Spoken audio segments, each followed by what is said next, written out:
Now listen, just because I was invited out does not mean I'm gonna start dancing around for him, becoming their puppet. No, hang on. No, hang on. Just hang on. I'm not just gonna become a shill for him, okay?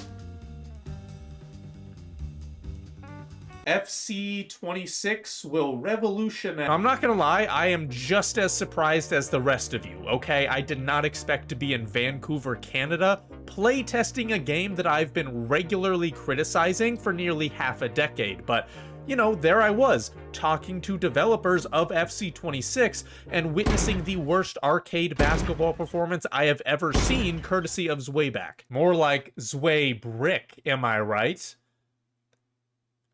I said more like Zway. So with EA releasing deep dives on all the major game modes and most importantly the gameplay, I wanted to talk about what I saw while I was there, what was discussed with the developers, and if the gameplay changes EA have mentioned were actually put in. But let me start by saying this.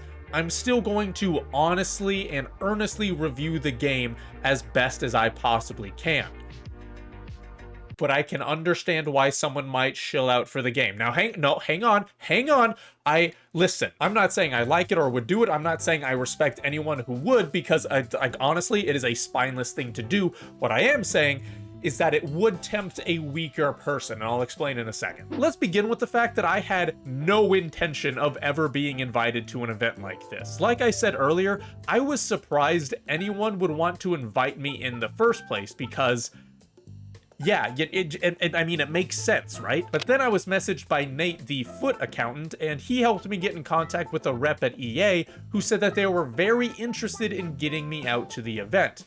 Honestly, I was 100% sure that they were gonna jump me, but against my better instincts, I chose to go anyway. And as soon as I entered the hotel room that they put me in, I understood why some people caved to EA. This room was nice, like good golly, Miss Molly, you had hotel keys for the elevator, an insane bathroom with a shower head that allows the water to fall directly on top of you, a fancy-ass robe that I immediately took advantage of, a quote about cleanliness on the shampoo and soap holders, a shampoo and soap holder in general, like even the cups were nice, but there is where I drew the line. Because I knew what was going on. This was all just a little bit too rich for my blood, and so I just did what I always did, and just drank directly from the faucet, okay? Clearly, EA was gonna try to butter me up, so I refused to take part in any of these amenities, okay? I was there on a mission. Except for the robe, I did use that frequently. Now on the first day, we cycled through 5 different areas to talk to developers in their specific field. Gameplay, Ultimate Team, Career Mode, Pro Clubs, and Match Day Experience. Now I'm not too familiar with Pro Clubs or Career Mode as I play both of them pretty rarely, but according to some of the creators in those areas, there were a few decent improvements, but unfortunately nothing that was too stand out. Now there is one thing that I've personally wanted for Career Mode for nearly a decade now, and that is online Career Mode, something that's in other EA games and Football Manager, but that is just not in the works because of licensing, I guess, which again is odd because it's in Football Manager. So we have a reason, although it's definitely a frustrating one and something that hopefully gets changed in the future. There was the match day experience aspect, which, you know, listen, I don't want to say that I don't care about it, but if I'm being brutally honest, I don't care about it. I get that it's important to make parts of the game look as realistic as possible, especially for the career mode fans, and yes, it's important to make the game look good in general, but to me, it's probably the least important out of these 5 areas, so we'll just move on to the gameplay and Ultimate Team stuff. We were told that tournaments were finally coming back, which is something that I've been wanting for a few years now, but unfortunately there's still a couple of issues with it, even though in general it's still a positive thing. So at the moment, tournaments will have an entry limit, so then you can't just play it over and over, which is a little frustrating because there are times where you just want to play the game for a small reward. So there was a developer that I talked to and I discussed having an open tournament that's accessible all the time with no skill-based matchmaking and an unlimited number of entries. Basically, something that gives us that small reward, but is still more casual than Rivals and Champs.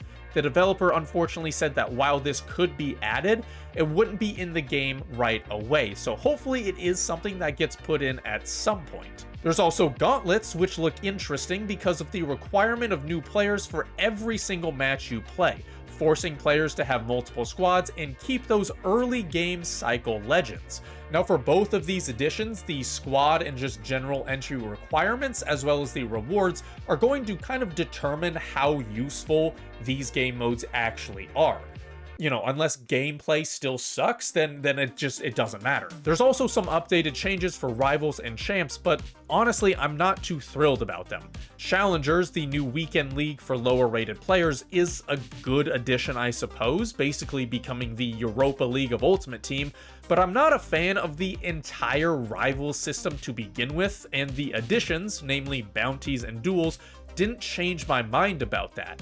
Bounties and duels will give the players more chances to earn packs even if they don't win, which does sound like a good thing on paper, but this is adding to FC's problem of extrinsic motivation. Extrinsic motivation is basically doing something in order to get a reward or to avoid something bad. So in the case of FC, people will play the game in order to get packs, or they will do it in order to not fall behind the power curve, which is a bit of a problem because a video game should be more heavily reliant on intrinsic motivation, which is basically doing something because you like doing it, i.e. you play FC because the gameplay is fun. Packs at every turn and already having to wait for your weekly rewards could result in more people playing the game just for those rewards. So the gameplay is going to need to see a massive improvement now more than ever. Fortunately, this is when we got to talk about the gameplay, and finally, this is when I was the most comfortable. I was finally going to be able to discuss the things that I've been talking about for years and potentially talk about some of the key changes that I've wanted for the last few years now. Except I wasn't actually that comfortable, honestly, because there were like 6 key developers in that presentation. Like, I was directly speaking to Tom Kalefi and Concho Doskov here, okay? It kind of threw me for a loop initially. They were mentioning something about like goalkeepers, I think. Like there was like shooting and physicality were mentioned. I don't really remember, but then suddenly I was snapped out of my trance when they showed us the new skill moves, specifically the Trickster Rainbow. That defender's damn animation. I mean, what are they trying to do? Avoid the ball? They just tried to matrix out of the way even though the ball was already well past them. I mean, what the hell, man? No, I never liked this beforehand, but now, in competitive gameplay?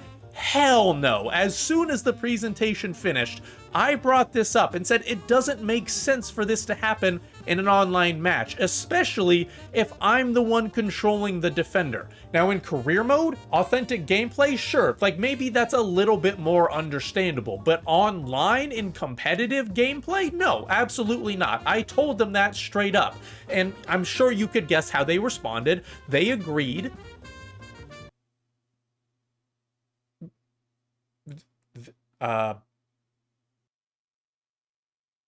Yeah, no, not having a stroke. They did agree, and I'm not gonna lie, that was pretty fucking cool, actually. It was kind of cool. Now, surprisingly, the other gameplay changes look decent too. I mean, having 2 types of gameplay is smart because it should make balancing the game easier for EA and keep more people happy. There's an emphasis on making attacking AI better. The passing looks to be faster. Dribbling speed has increased. Like, maybe EA is starting to kind of turn it around a bit, and maybe FC 26 will be good. That first day was honestly such an amazing experience. I got to see firsthand the development of a new game. I got to talk to the developers face to face, and they even listened to me and took my advice about something that's been bothering me for years.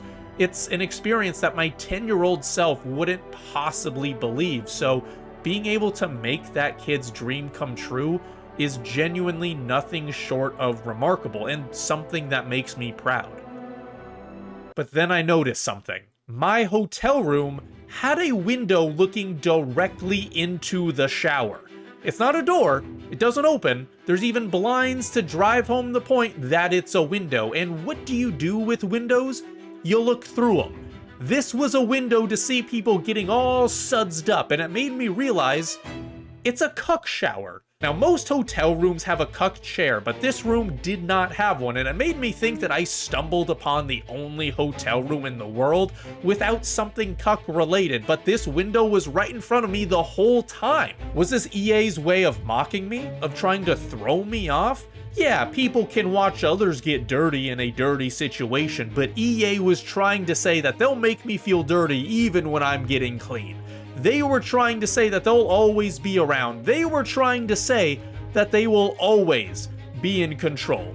Well, I was not having it. You hear me, Bear? Huh? I'm not having it. You know what makes me think? I'm sure it was their doing to make their energy drinks have less caffeine than I'm used to as well. Make me a sleepy boy when I'm trying to play. 140 milligrams of caffeine? What am I, a child? Should I get my little binky and bottle, huh? No, give me my Bang energy. I want my 300 milligrams of caffeine, damn it. I went back to that compound on day 2 with renewed energy. Oh, look, they have cookies with an EA stamp on them. Unbelievable. Yeah, no. That lit a fire in my... Oh, wow, I get to see the motion capture studio? Dude, this thing is huge. Like, I can even get my face scan too? Honestly, that's pretty... No. Stay focused. We are here for one thing. The gameplay. Now, I had a few hours to kill, so I sat my ass down and played. No developers, no pitch notes, just me and the game. And the first thing I noticed... The short passing is actually good and fast. Like, my god, it is the first time I've been impressed with a gameplay change in years. Genuinely, faster animations, quick passes, one frame passing to allow passes to come off at the very last second. That was all true. Like, I managed to score more goals through the middle of the pitch in the 10 matches I played compared to the last 5 years combined. Now, you may be wondering if I only use players with Tiki Taka Plus, but I thought of that, don't worry. And it did not affect the quickness or responsiveness whatsoever. Those who did not have the playstyle would occasionally misplace the pass, but they actually got it off in the first place. I genuinely loved it. Now, I want to make it clear that these matches were played in an optimized setup, not in an online match, so connectivity and bad gameplay issues didn't really come into play. So, in an online match, in the future, if there is inconsistent gameplay, which, you know, there has been for about a decade now, what I just said about passing would be irrelevant, as would anything gameplay related, okay? I can only talk about the experience that I had within the setup that I had. That's all I'm saying. Now, passing was easily the biggest improvement, but I also felt that the left stick dribbling saw a slight improvement. Now, I'm not sure if it's as good as I want it to be, but I also don't want the game to turn into who can wiggle the left stick the fastest, so I'm okay with where it's at. I think the goalkeepers are in a decent spot as well, and the promise that they mentioned about having less deflections go towards the attackers was actually delivered. Rebound goals happen significantly less than in the past, and even if it looked unrealistic in some situations, I would rather have that outcome than a rebound goal. I think the 1v1 shooting and shooting in general was okay. Nothing horribly wrong or absolutely perfect, although the low-driven power shot was a bit overpowered. But lastly, we have the attacking AI. Now, I wanted to save this part for last because I think that behind consistent gameplay, attacking AI is the most important thing for gameplay. Now, consistent gameplay is essentially the foundation of a game, right? If there's no consistent gameplay, everything will crumble. It will give the game a chance to be fun, essentially. Attacking AI will actually make the game fun. And unfortunately, there just wasn't a big enough improvement, especially compared to FC25 in terms of attacking AI, and that was very disappointing. Now, I could argue that the attacking AI of FC26 was slightly better than 25, but that doesn't really mean anything because 25's attacking AI was truly horrific. I still saw these same issues in the past, with players either being too tied down to their roles that they wouldn't make an obvious run into space, or their roles wouldn't matter to begin with and they would just stand around doing nothing. Yes, the passing and dribbling did make the game a little bit more fun, but you can't expect to consistently make first-time passes down the pitch or just use one player to run around defenders. Better attacking AI is needed. So with all of that said, there are two questions that need to be answered. The first is FC26 worth buying? And the answer to that is we have to wait and see. I do think the gameplay has improved a little bit compared to previous years. The addition of tournaments and gauntlets will hopefully add a more fun and casual aspect to Ultimate Team, and the two different types of gameplay will at least set a foundation for easier and better balancing for everyone.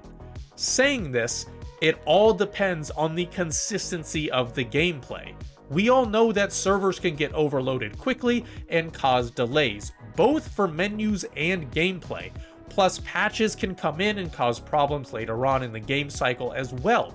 So we won't know for sure how good or how consistent the gameplay will be until a couple weeks in. And then for the second question, it's what was the point of that window? Like, no, seriously, man. Like, what's it doing? What's it doing there? It's why? There's no reason for it. I don't get it, man. There's no reason for that. It's ridiculous.